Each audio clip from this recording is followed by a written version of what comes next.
Okay, great. So let's get started. Can you please confirm me whether my screen is visible? Yes, Visible, visible. Okay, great. All right. So as I mentioned, today we will solve some interesting questions from people domain. Okay, so here we have the first question. It's an easy question. You have 75 seconds to solve this question. Once you're done, let me know your answer in the chat. Thank you.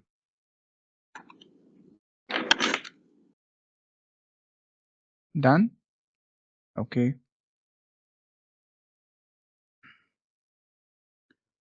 Shall we solve this question?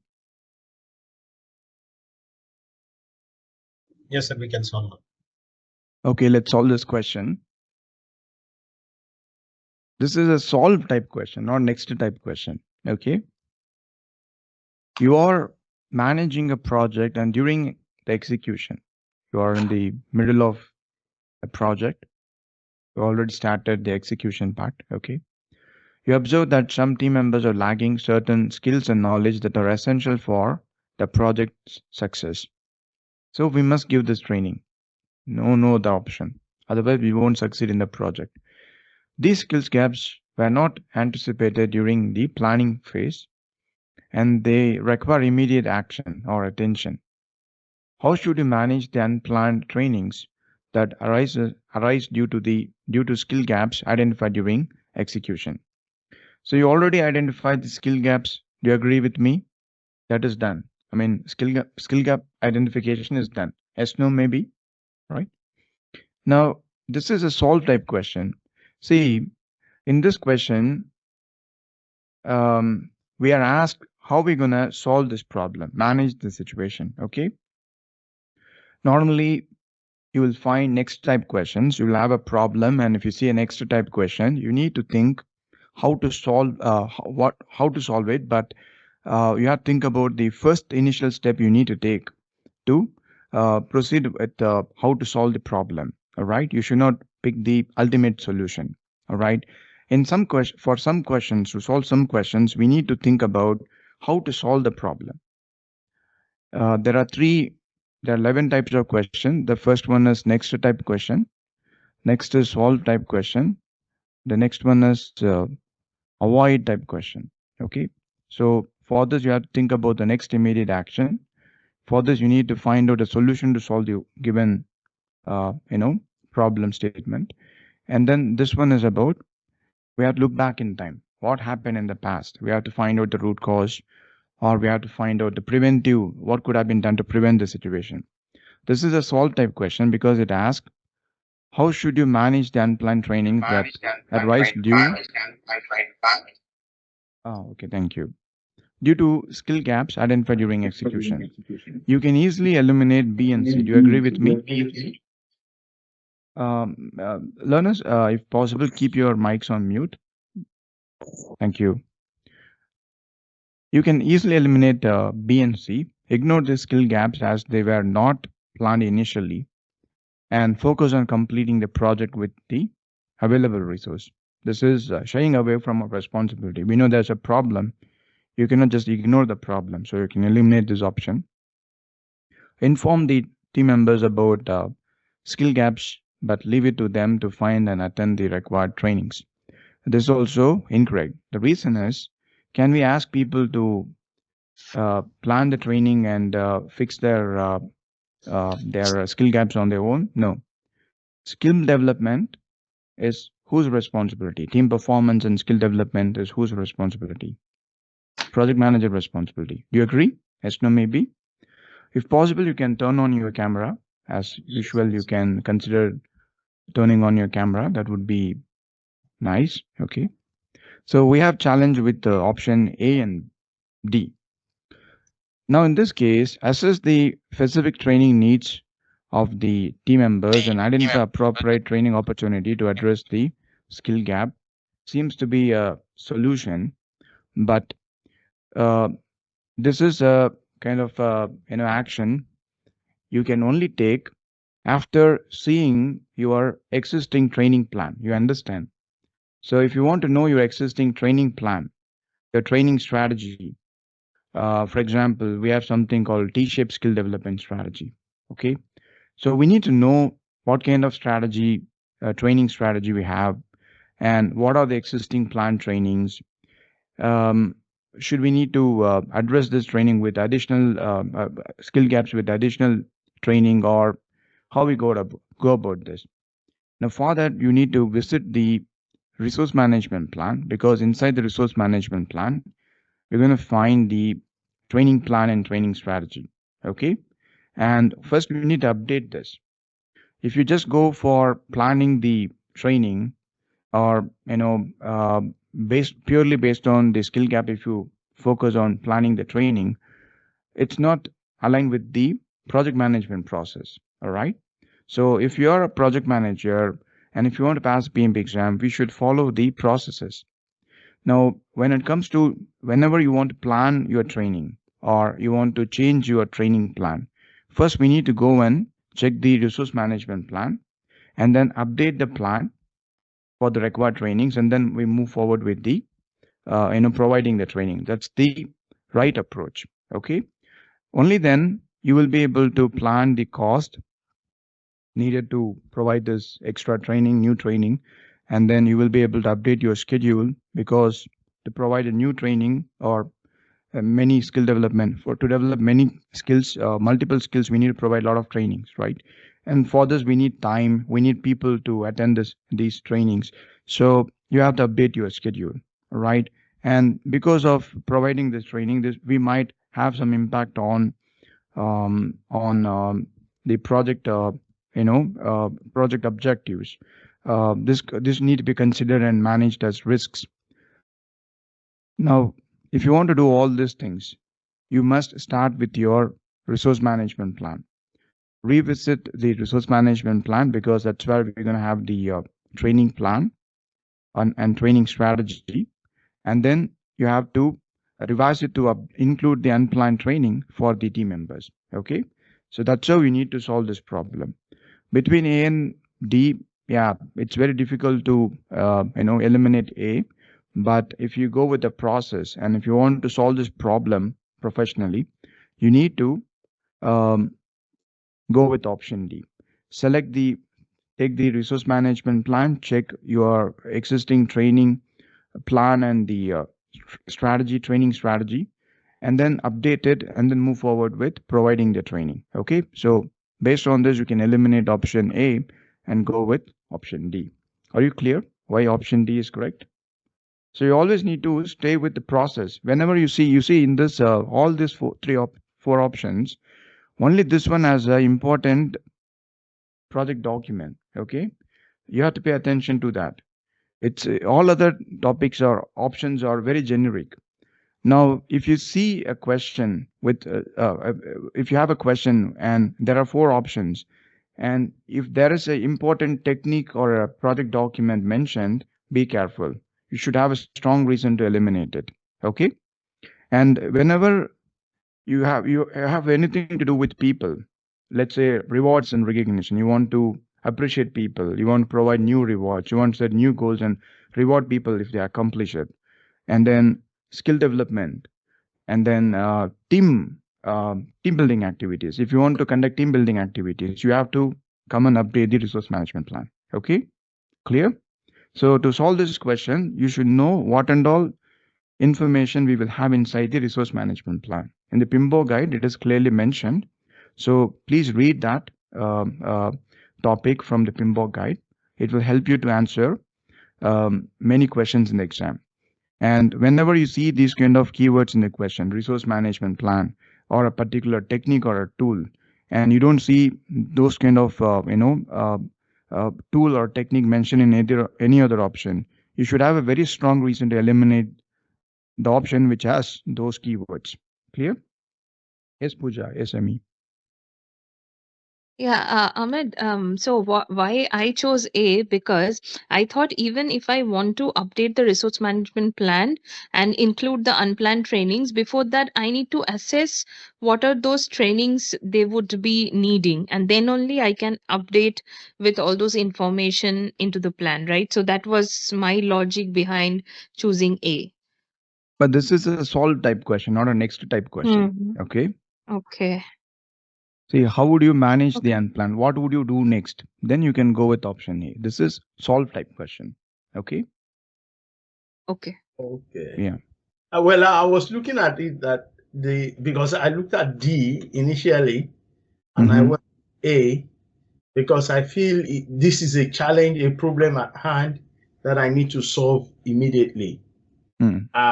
When I was looking at revisit the resource management plan, I was looking at it. Look, is a thing of the past that should have Yeah. been there, but since it's not it has not been done.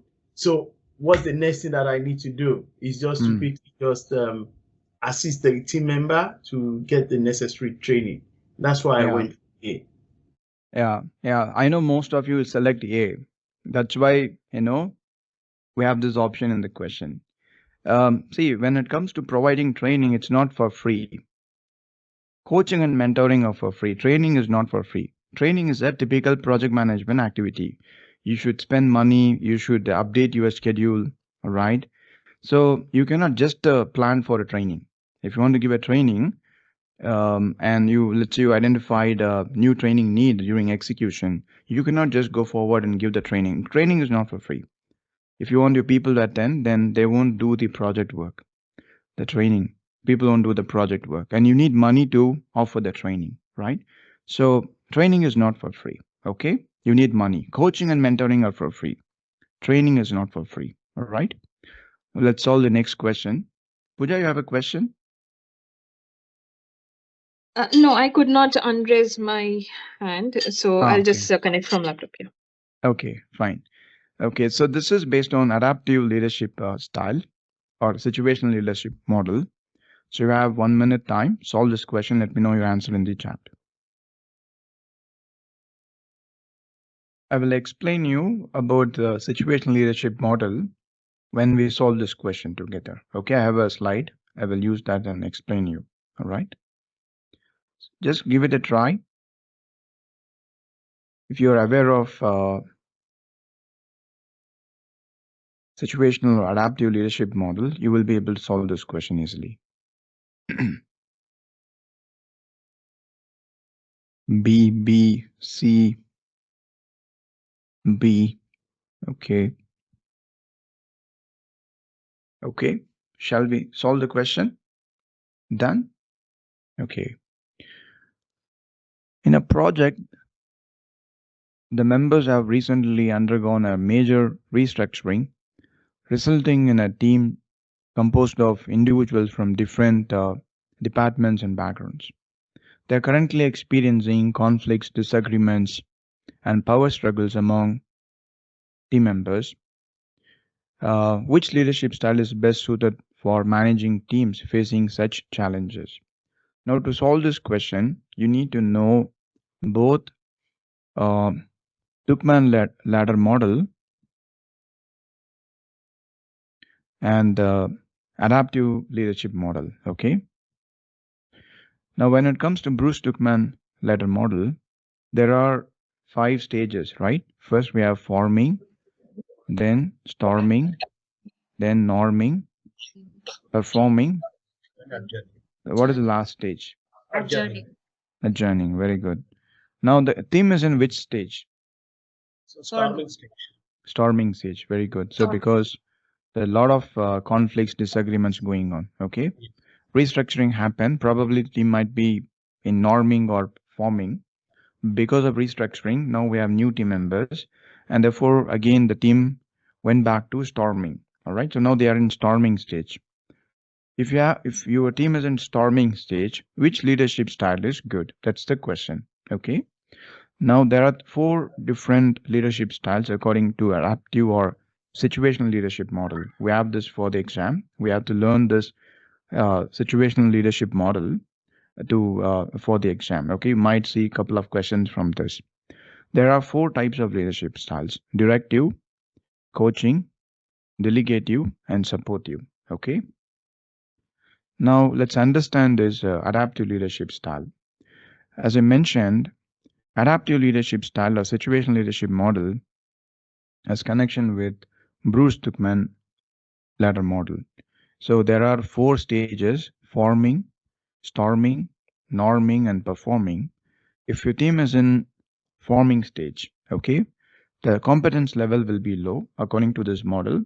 People just join the team, so they have to do the work to learn and develop their competency. So competency will be low, but commitment will be high. I'm new to this team. I want to contribute. I want to learn. That will be there among the team members.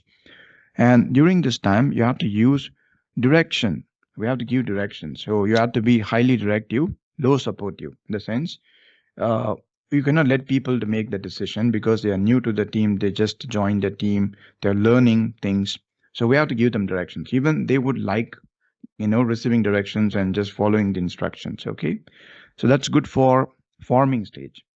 Now, when people started doing the work, reality sets in, and therefore they will get into storming stage. Okay. When the team is in storming stage, you should stop giving directions. That is not good. We have to let them to think and figure out how to, discuss and reach consensus. All right. So we have to, be both directional as well as supportive. Okay. Both should be highly directive as well as supportive.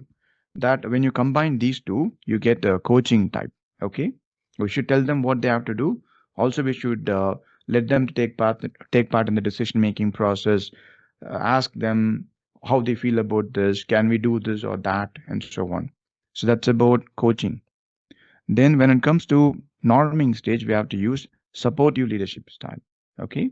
So here we reduce the number of directions we give, instructions we provide, because slowly the team is getting as a matured, getting matured, and we should slowly let them to make decisions. We can take part in the decision making process, but everybody should discuss and reach consensus. When we are in when we are following directive type leadership style, we make the decisions on behalf of the team. Okay. When you follow coaching, we let everybody to take part in the decision making process. We listen to their opinions and viewpoints, but still we make the decision. Here, everybody together make the decision. So you will also part of the decision making process, and team members also will be part of the decision making process. We all discuss and make the decision. Okay, so that's about norming. I mean, supportive type. When it comes to delegate, you won't take part in the decision making process. You trust the team. They are working as a well organized unit. So you go for delegative. We let them to make the decisions. Not every decision, but certain decisions in the team, like planning, estimation, and so on. All right, hands off. Because you trust the team. Now they are in forming stage B. They are well organized unit. So that you trust the team, and you don't feel like I should be part of the decision making process. The team is mature enough to make the decision. So that's about adaptive leadership style. You need to know this for the exam. You will see a couple of questions based on adaptive leadership style. They won't tell you the team is in forming or storming or norming. They will give you some clues in the question. With that, you need to identify. Okay. For example, if the team members are adjusting the work behaviors to support teamwork, which stage the team is in? Sorry, can you repeat? Norming. If the team members are adjusting their work behaviors to support team performance, which stage the team is in? Norming. Okay. The team is working as a well organized unit. They are dependent on each other. Now the team is in which stage? Performing. Okay. Team members are learning about the objectives of the project and their roles and responsibilities. Which stage the team is in? Forming. So they will give this kind of clues. Okay. And with that, we need to identify which stage the team is in and what kind of leadership is applicable. Also, sometimes you will see questions, they will narrate you are being highly supportive as well as directional. Which method you are using, leadership style you are using. You have to pick coaching. Okay. You are highly directive, low supportive. The project manager is highly directive and low supportive. You have to figure out this is directing leadership style. Yeah, clear?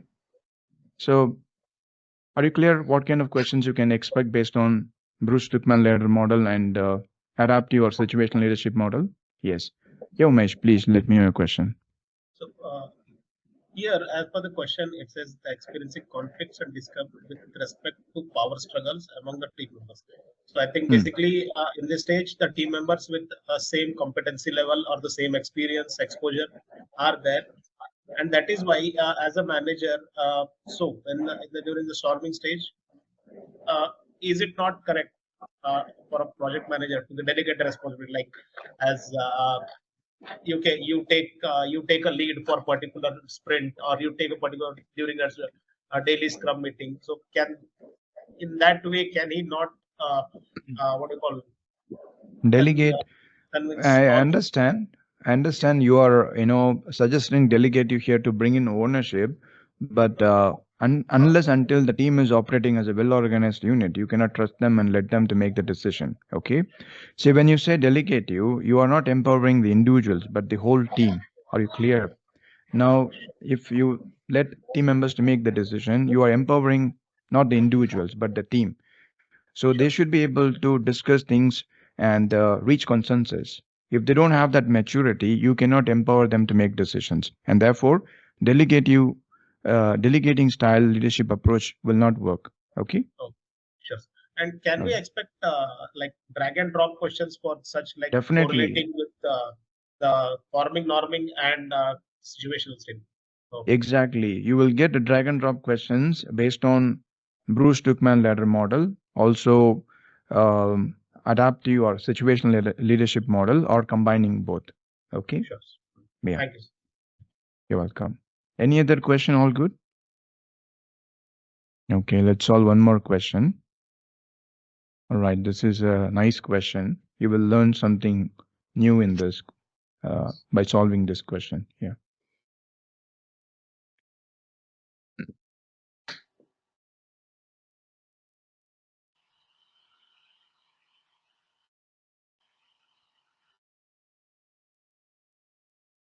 Okay, let's solve this question. All right. During a retrospective meeting, the team members are discussing the reason for not delivering many high priority items in recent iterations. It is revealed that half of the team members do not have the knowledge to do some of the high priority features, probably complex features, okay? Resulting them in taking on easier tasks that they are comfortable with. The team members want to improve the situation um, for future iterations. So that's why we do retrospectives, right? Yeah. What improvement action can the team agree on considering strict budget constraint and flexible schedule, and the knowledge needed to perform is tacit in nature. All right. So this part has a lot of useful information to solve this question. The first thing is let's visualize this. Always when you read a scenario, you have to make a mind map, a image. Okay, you have to visualize things. So you have a team of let's say 10, 8 people. Some of them are very good. Okay, some of them have less competency and skills. So whenever we assign as a PO, you assign some work packages, some user stories to them as the sprint goals. Some people are able to take on those challenging topics. Others are asking you to assign them some easy activities because or user stories because they're not skilled enough to tackle or do complex activities or not complex challenging activities, okay, which demands high skill set to do them.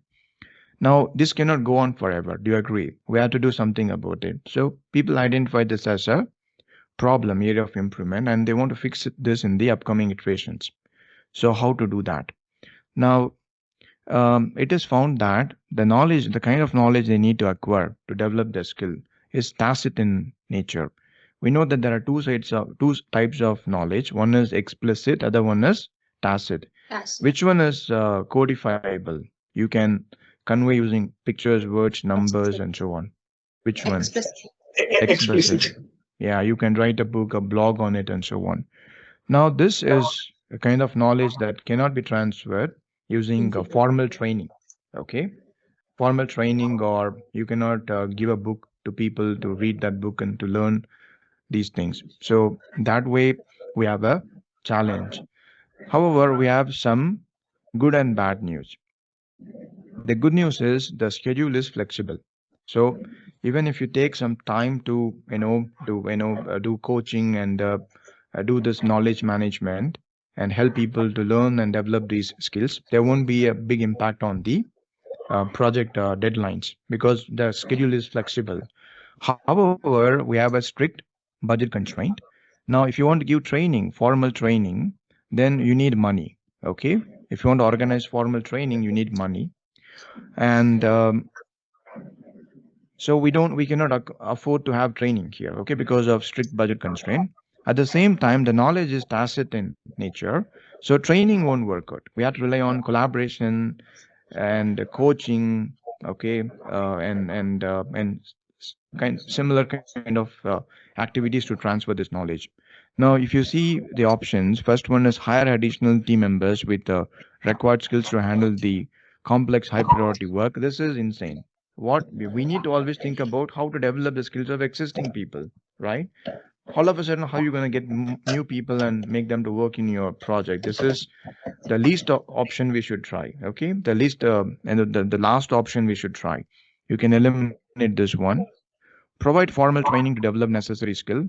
This is not possible for two reasons. First, then the knowledge is tacit in nature, it's not explicit in nature. Second, you have budget constraints. So based on these two factors, you can eliminate option B. Option C is a good option. Implement pair programming. So what is meant by pair programming? It's a practice we have in Agile. Especially, there is a framework called a practice called extreme programming, like Scrum. There we use a practice called pair programming. Here we will pair a junior programmer with a senior programmer, experienced research with a person with less skill set. Well, the idea behind pair programming is different.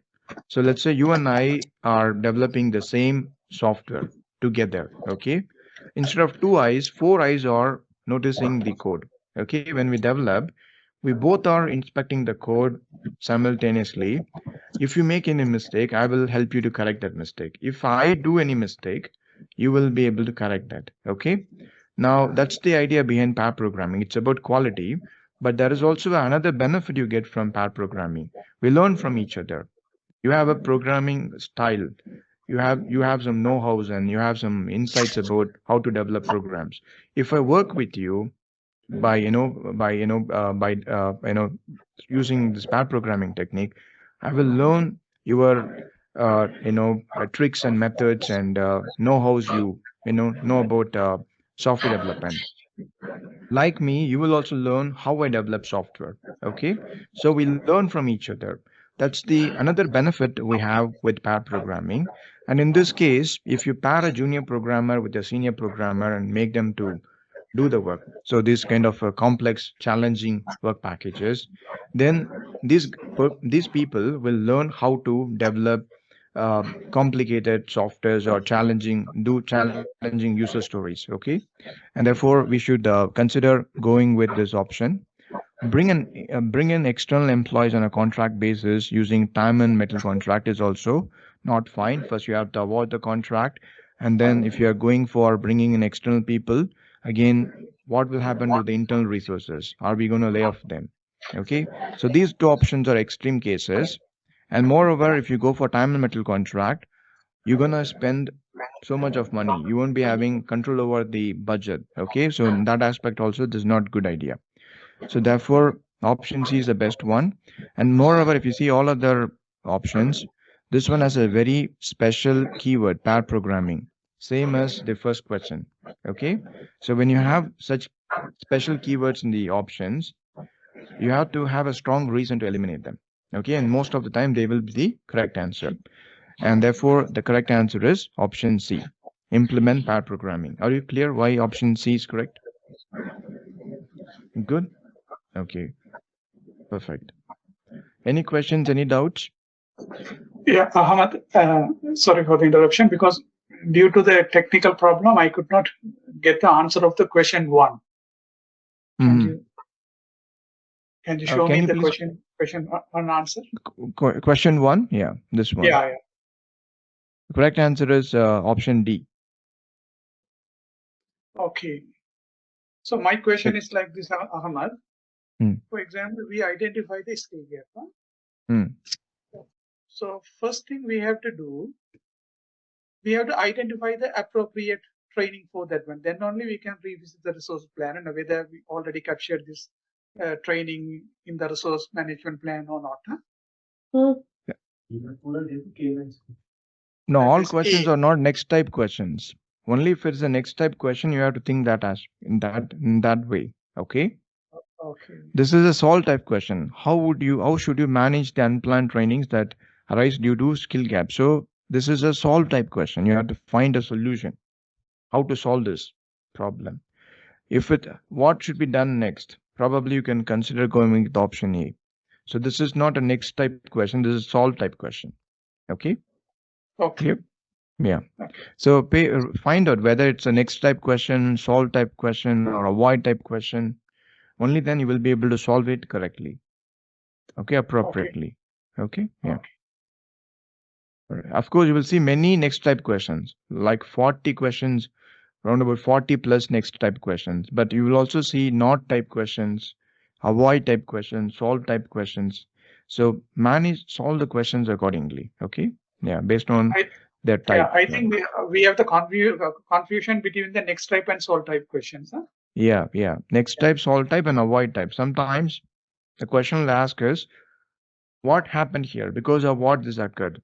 This happened. How could have you prevented this from happening? So we have to look back in time and find out because of what this happened. Don't try to solve the problem. Yeah.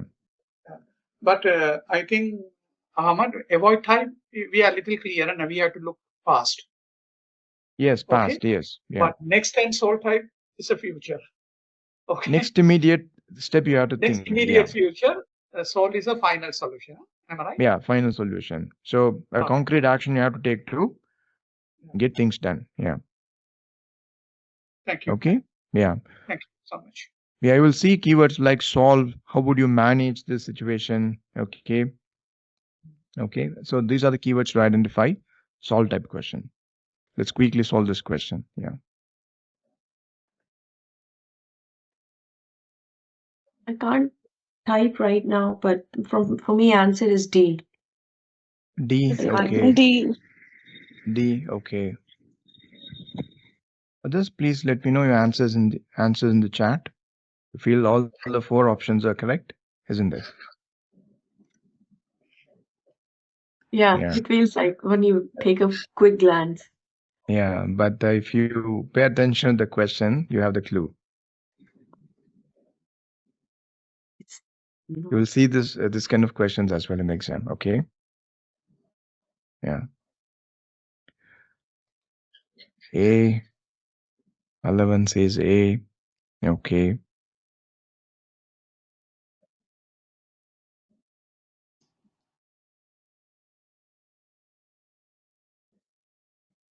Prakash, may I know your answer, please?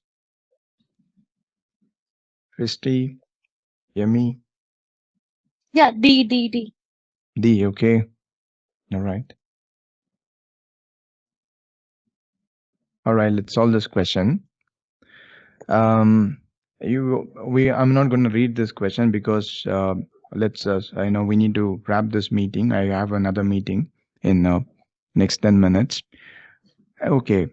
So if you pay attention to the question, you are leading a team, and this is a geographically dispersed team, and people have a lot of challenges in collaborating and working as a team due to language barriers and limited opportunities for face-to-face interaction and so on.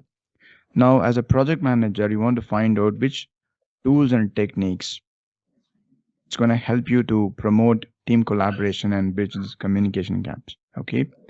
And which of the following option is not a suitable tool or a technique? Again, we're talking about tool or a technique, not a project document. You understand? So all these things are helpful in promoting collaboration. However, this one is about a project document team charter. So this is a document. Okay, the other things are techniques and tools. All right, you might see this kind of questions, couple of questions in the exam. So you will feel like all four are correct. You will get frustrated and you will waste time. You will mark this question for review, come back and review. How many times you review, you will find all the four options valid. Okay, you won't be able to eliminate and find out the correct answer. So the solution should be, you have to solve this question based on this keyword, tools or technique. Developing a team charter that outlines shared values, norms, and expectations, communication expectations, certainly help us to, address the team communication gaps and promote collaboration. Certainly, it will do. All right. So, if you don't pay attention to this clue, you won't be able to eliminate this option. Right. However, the remaining things are, tools, techniques. Implementing a project management software with the collaboration feature like Jira. Okay, it's a tool. And conducting regular team building activities and exercises. It's a technique. Okay, to promote collaboration. Facilitating virtual meetings with the video conferencing and real-time collaboration tools. Again, tools and techniques. This one is a document. You are developing a project document called team charter. And that way, this is the odd man out. So all other things are valid tools and techniques to promote collaboration and to bridge communication gaps, except this one. So because this is a not type question, first we need to find all the valid option and find the odd man out. So this is odd man out. So this is the correct answer. So the right answer is option D. Clear? Good. Okay. Any doubt? Any question? No, sir. Thank you. Ahmad, only one quick question. Yeah, the please. definition of the tool is to help us to do some work. That is the definition of the tool. Here, the team charter is also act as a tool here. Because No, it's not a tool. Create a collaboration. It's a document. It's an artifact. Okay. See, for example, Racy Chat. We know Racy Chat, right? Is it a document or a tool? No, it's an artifact. It's a document. It's a document. No, it's a tool. Okay. It's a tool. Yeah. It's a tool. So for the exam, we have to be very clear with which one is a tool, which one is a technique, which one is a process. Okay. I would have thought, it's a document. Yeah. It's not a document. That's the reason I have the confusion. Ahmad, that's the reason I have the confusion. Here, Racy chart act as a tool because it guides us nicely. Yeah. Who is responsible? Who is accountable? So what about requirement matrix? Requirement matrix? Requirement traceability matrix. It's a document. It's a tool. Requirement traceability matrix is a document. Okay. Document. Yeah. Even the stakeholder engagement matrix is a document. It's a document. No. Stakeholder engagement assessment matrix is a tool. It's not a document. It's not a document. If you go to this is like you now all my concepts. No. If you go to these four processes, plan stakeholder engagement, plan communication, and then monitor stakeholder engagement, monitor communication, you're going to find stakeholder engagement assessment matrix as a tool inside the ITDO box. Okay. So be clear with the tools, techniques, and documents. Okay. It will help you to eliminate many invalid options, and sometimes they will help you. The knowledge will help you to solve questions. Okay, you will be able to find the right answer. Okay. Only one quick question. Do you have any technique? Do you have any technique to differentiate? This is document. This is. See, when it comes to document,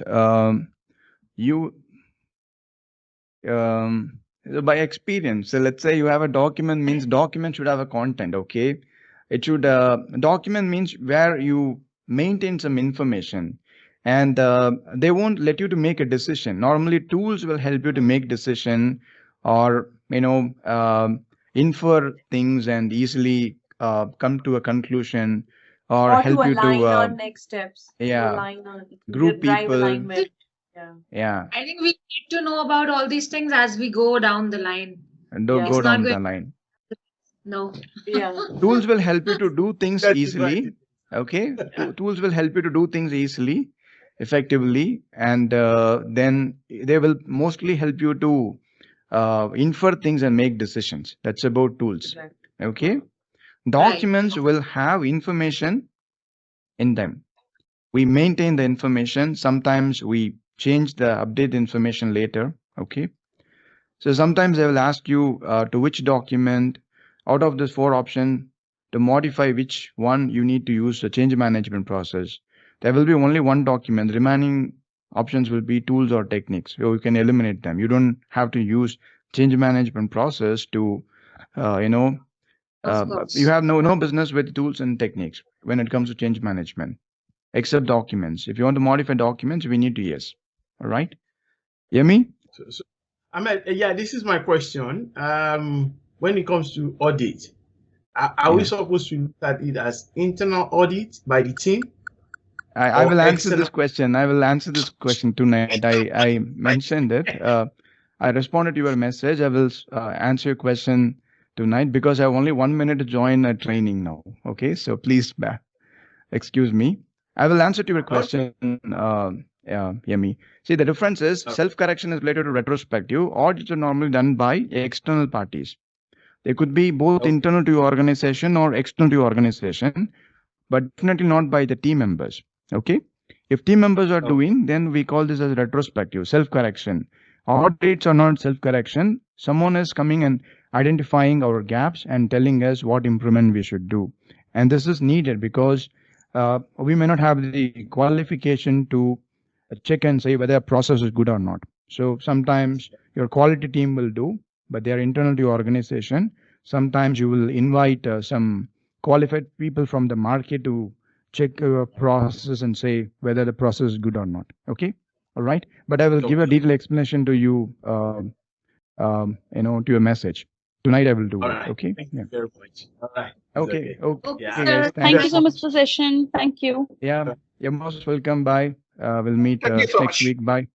You're most welcome. Bye, everyone. Bye.